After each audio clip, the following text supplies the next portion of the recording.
Hi, my name is Anneli Blundell and I'm an author, speaker and leadership expert.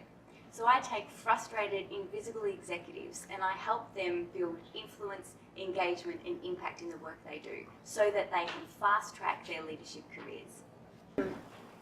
So let me give you an example. Recently I worked with a client who was feeling quite frustrated because she was lacking visibility in a very important forum. She was on a board and she was also the CFO. And even though she was at the table, she felt like she didn't really have a voice in that forum. So after working together for a period of time, she came running into my office once and said, Anneli, it's finally happened.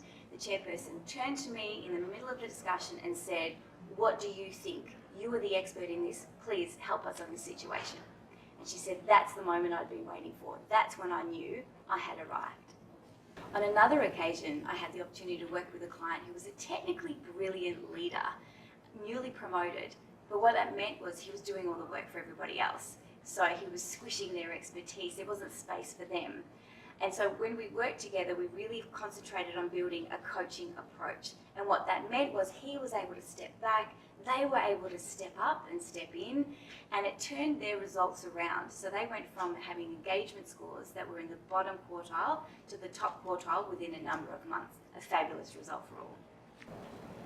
I often get called to work with organisations going through transformational change or mergers. For example, I had a situation the other day where I got called in to work with two teams who had come together under a new contract, so they'd had to merge together. Now these were traditional rivals and coming together was no easy feat.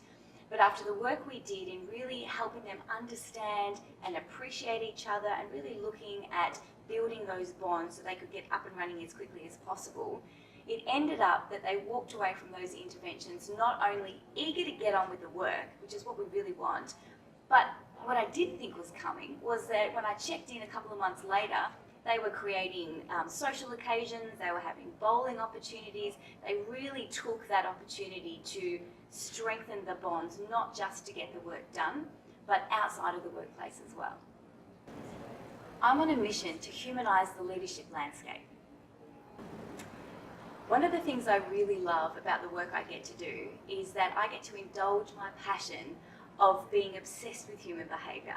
I love trying to work out why people are doing what they're doing, why they're saying what they're saying, why are we making these judgments and assumptions about the people around us, and how is that impacting the results we get.